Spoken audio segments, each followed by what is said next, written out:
Assalamualaikum warahmatullahi wabarakatuh. Selamat pagi kepada Ibu dosen dan selamat pagi kepada teman-teman. Nah, jadi teman-teman, kami dari kelompok 7 ingin mempresentasikan hasil diskusi kami mengenai penerapan teori Holland di dalam jenjang pendidikan.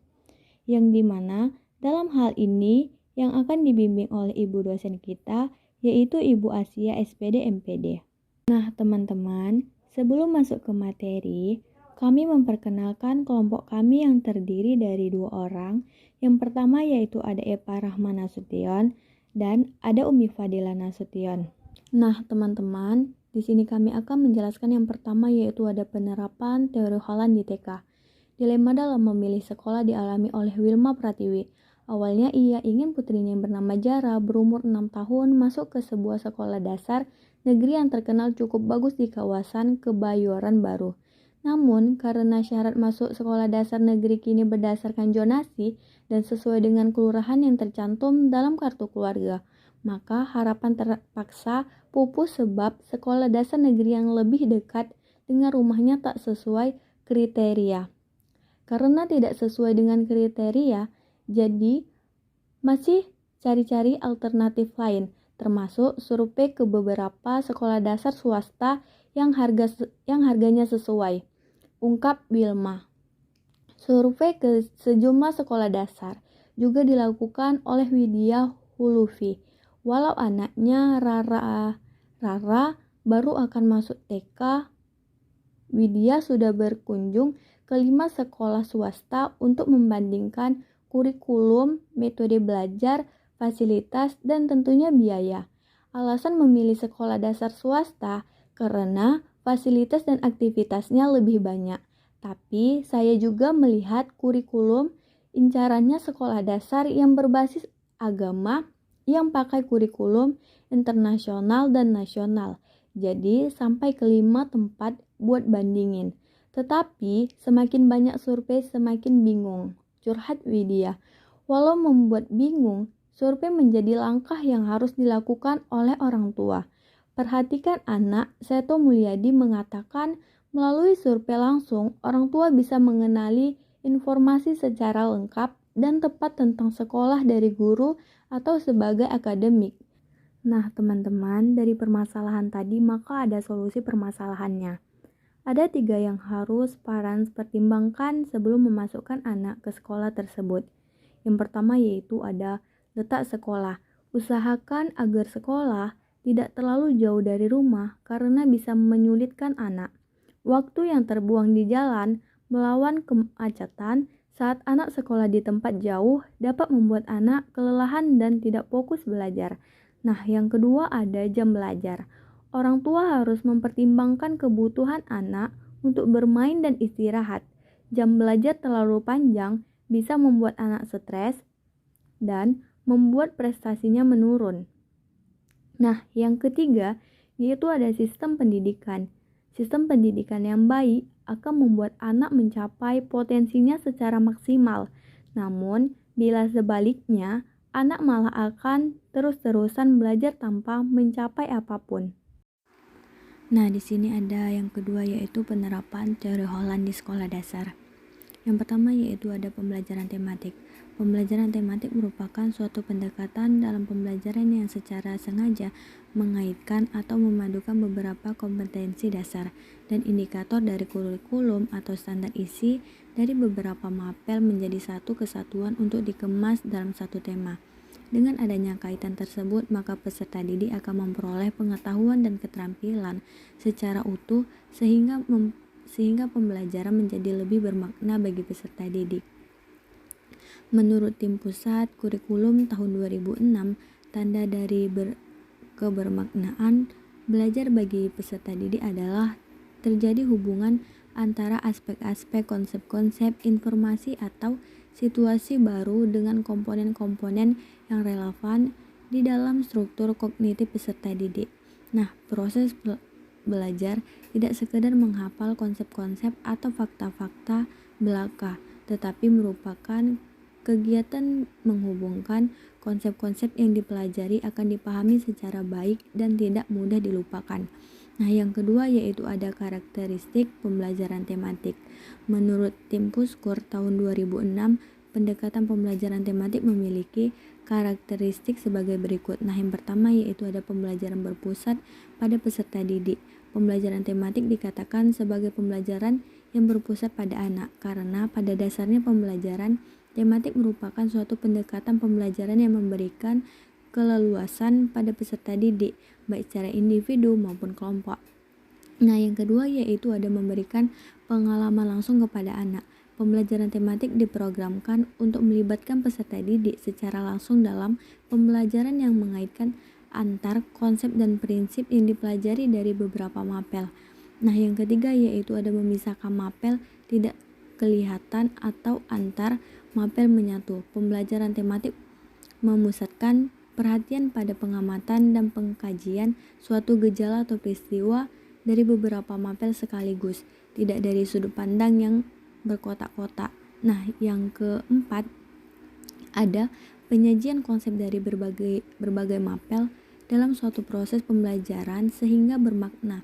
Pembelajaran tematik mengkaji suatu fenomena dari berbagai macam aspek yang membentuk semacam jalinan antar pengetahuan yang dimiliki peserta didik sehingga berdampak kebermaknaan dari peserta didik yang dipelajari peserta didik. Nah, ketiga yaitu ada manfaat pembelajaran tematik. Menurut tim Puskur tahun 2006 ada beberapa manfaat yang dapat dipetik dari pelaksanaan pembelajaran tematik. Yang pertama yaitu ada banyak materi-materi yang tertuang dalam beberapa mapel mempunyai keterkaitan konsep sehingga pembelajaran menjadi lebih bermakna dan utuh. Nah, yang kedua yaitu peserta didik mudah memusatkan perhatian karena beberapa mapel dikemas dalam satu tema yang sama. Nah, yang ketiga yaitu ada peserta didik dapat mempelajari pengetahuan dan pengembangan berbagai kompetensi beberapa mapel dalam tema yang sama. Nah, yang keempat ada mempelajari tematik, melatih peserta didik untuk semakin banyak membuat hubungan beberapa mapel sehingga mampu memproses informasi dengan cara yang sesuai daya pemikirannya. Nah, yang terakhir yaitu ada penghemat waktu karena beberapa mapel dikemas dalam suatu tema dan disajikan secara terpadu dalam alokasi pertemuan-pertemuan yang direncanakannya. Nah, di sini ada permasalahan penetapan pembelajaran tematik. Indah Lestari tahun 2012 dalam artikelnya dikatakan bahwa kendala penerapan pembelajaran tematik yang dialami oleh guru dikarenakan guru belum memahami dengan baik tentang pembelajaran tematik sehingga kemampuan untuk menerapkan model pembelajaran tematik terbatas. Nah, di sini ada solusi permasalahan penerapan tematik di sekolah dasar. Ada beberapa cara mengatasi kendala pembelajaran tematik sebagai berikut. Nah, yang pertama kerja teamwork dari para guru sekolah dasar tiap jenjang untuk membuat perencanaan hingga pelaksanaan. Yang kedua yaitu para siswa diajak terlibat untuk menyiapkan media sesuai dengan tema, paling tidak 3 hari sebelumnya. Nah, yang terakhir ada menggunakan bahan ajar tematik untuk membantu guru baik dari persiapan, pelaksanaan, bahkan evaluasi. Nah, teman-teman, di sini kami akan menjelaskan yang ketiga, yaitu ada penerapan teori Holland di SMP. Model pilihan karir Holland menunjukkan bahwa individu akan mencari lingkungan yang sesuai dengan keterampilan, kemampuan, sikap, dan nilai mereka atau harus mendapat kesesuaian dengan lingkungan. Salah satu implikasi teori Holland untuk konseling karir adalah bahwa praktis dapat membantu klien menilai kepentingan dan lingkungan kerja mereka dan memahami hubungan di antara mereka. Dan beberapa konselor karir mengatur dan mereferensi karir dan informasi pekerjaan mereka sesuai dengan jenis Holland menggunakan kode 3 poin yang sesuai dengan jenis yang paling menonjol. Nah, jadi di sini ada kasus di dalam suatu jenjang pendidikan, yaitu jenjang sekolah menengah pertama, merupakan masa remaja yang sudah mulai bisa menentukan bagaimana karirnya. Pada saat SMP, maka tahap berikutnya yang akan mereka lakukan ialah tahap jenjang pendidikan selanjutnya, yaitu memilih kemana mereka akan melangkah dan memilih tingkat sekolah mana yang akan mereka pilih, apakah SMA atau SMK, yaitu sekolah kejuruan. Namun, tak jarang Banyak sekali siswa SMP yang masih bingung dan belum tahu kemana mereka harus memilih jenjang pendidikan yang tepat ataupun sesuai dengan minat dan bakat mereka. Alih-alih mereka menjadi acuh dan memilih apapun yang mungkin mereka rasa benar. Misalnya mereka memilih sekolah berdasarkan teman mereka yang juga ada di sana. Dalam kasus tersebut, dapat kita berikan solusi, yaitu dengan cara memberikan bagaimana penerapan teori Holland yang dapat diterapkan pada jenjang sekolah SMP.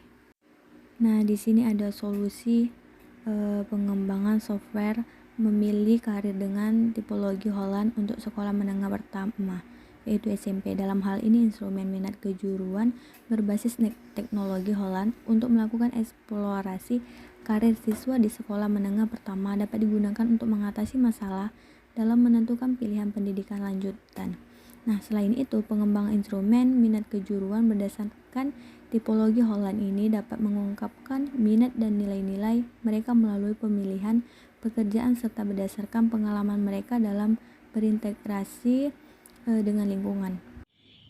D. Penerapan teori Holland di SMA atau SMK. Proses pemilihan karir. Proses pemilihan karir menurut Holland 1985 sebagai berikut. Yang pertama, mengorientasikan dirinya kepada kelompok besar klasifikasi karir. Yang kedua, pilihan dari sekelompok besar karir di mana seseorang mengadakan seleksi. Yang ketiga, di dalam proses pemilihan pekerjaan disertai oleh sejumlah faktor-faktor pribadi. Kasus pada tahap jenjang pendidikan SMA, tahap berikutnya yang akan mereka tempuh ialah memilih apakah mereka akan berkuliah di perguruan tinggi atau menetapkan karirnya dengan cara langsung bekerja di suatu perusahaan tertentu. Namun, hal ini lagi-lagi menjadi soal permasalahan yang sangat mendilematis bagi seorang siswa, sehingga mereka bingung untuk mengambil keputusan yang tepat.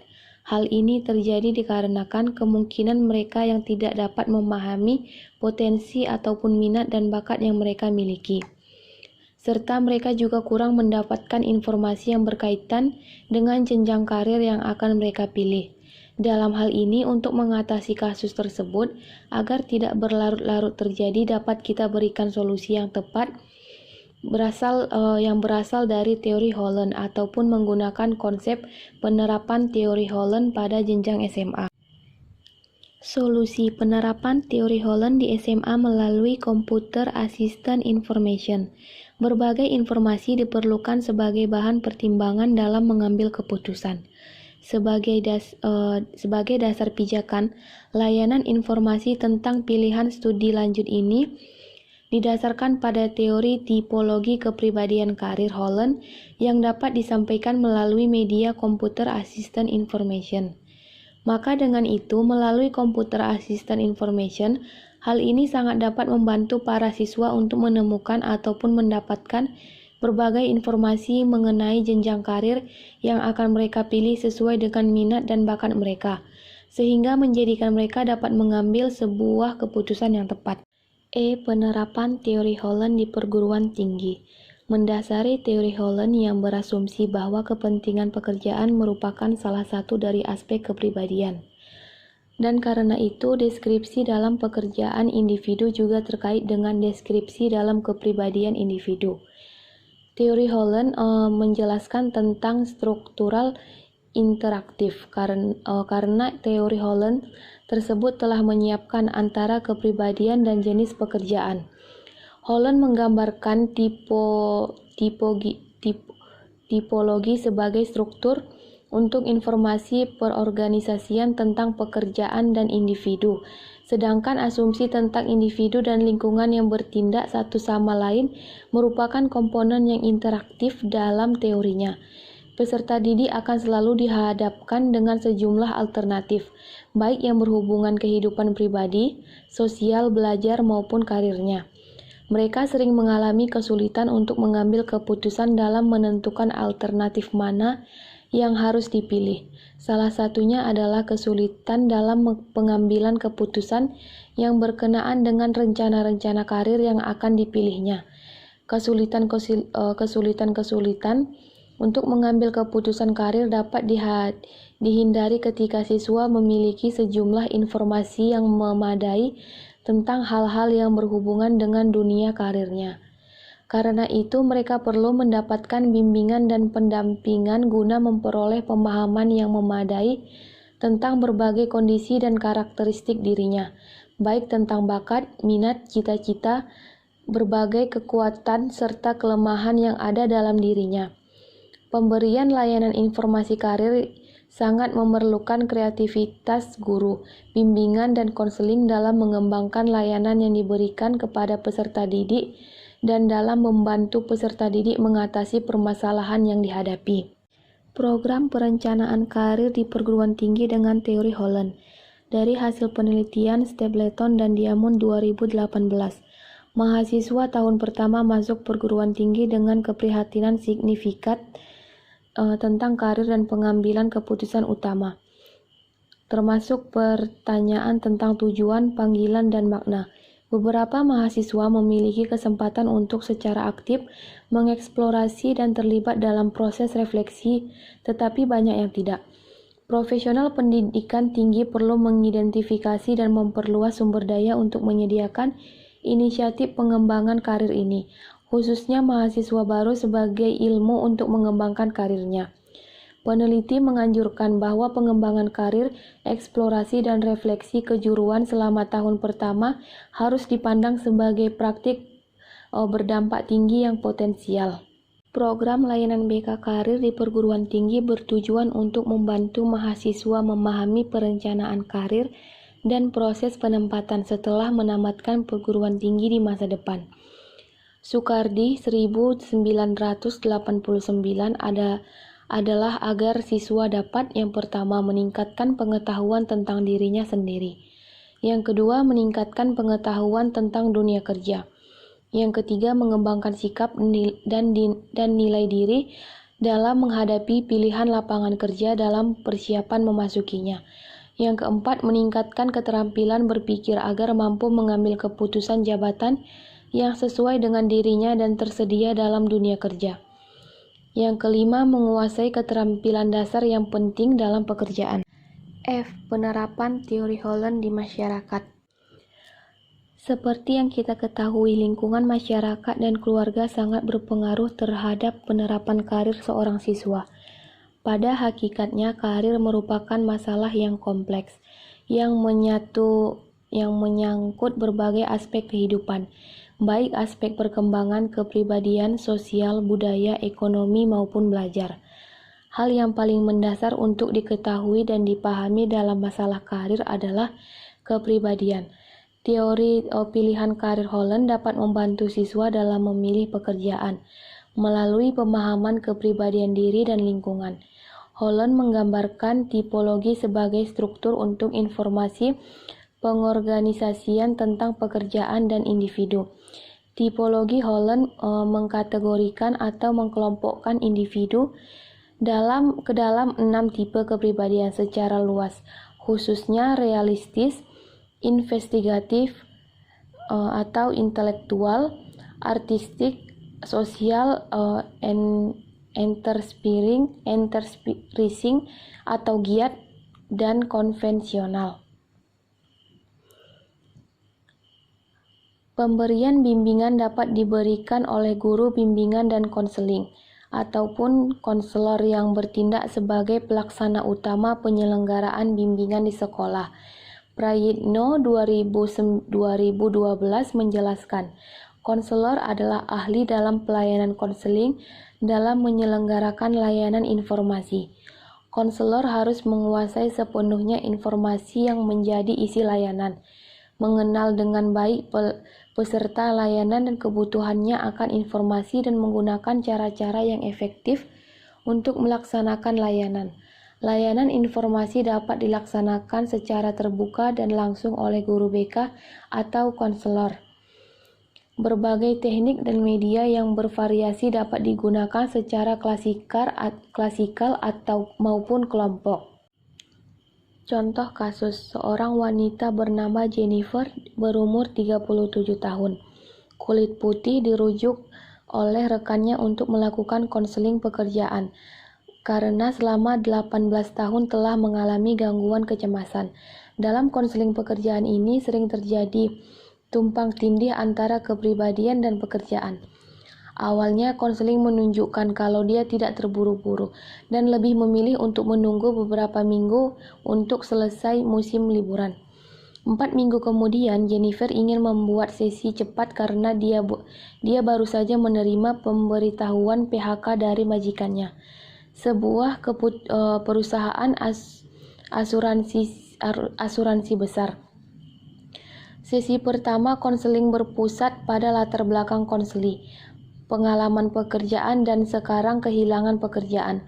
Latar belakang budaya Jennifer menekankan nilai-nilai tradisional Barat tentang independensi, individualisme, dan orientasi keberhasilan karir. Ketiga, saudara Jennifer memegang posisi profesional. Selama sesi ini, konseli menjelaskan serangkaian kejadian 10 tahun lalu, termasuk penyalahgunaan narkoba selama dan setelah lulus kuliah. Selama tahun pertamanya di kampus, ia menjadi depresi karena depresi setelah kejadian di mana ayahnya mengecam kehidupan seksual dan aktif dalam organisasi. Dia mengundurkan diri dari kuliah dan kembali ke rumah dan bekerja sebagai teller bank yang sangat tidak disukainya. Setelah pernikahan pertamanya gagal, dia kemudian bertemu dengan suaminya, seorang pengusaha yang mandiri memiliki dua bisnis, keluarga, dan beberapa properti yang dikelolanya. Pada semua laporan, pernikahan kedua Jennifer dan suaminya termasuk solid dan saling mendukung. Namun pada akhirnya mereka bercerai. Dalam kasus ini, selain menjadi contoh yang baik dalam penerapan teori Holland, juga menjadi ilustrasi tentang tumpang tindihnya masalah pribadi dan karir selama intervensi karir. Setelah wawancara awal, sesi terfokus pada memungkinkannya peningkatan dan latihan skenario masa depan, penilaian formal dan informal, dan diskusi yang terkait dengan keluarga dan masalah pribadi. Jennifer menyelesaikan BS-nya dalam bidang akuntansi atau konvensional dan bekerja sebagai akuntan selama. Sekian dari hasil presentasi kami. Apabila ada kesalahan, kami mohon maaf. Wabillahi taufiq wal hidayah. Assalamualaikum warahmatullahi wabarakatuh.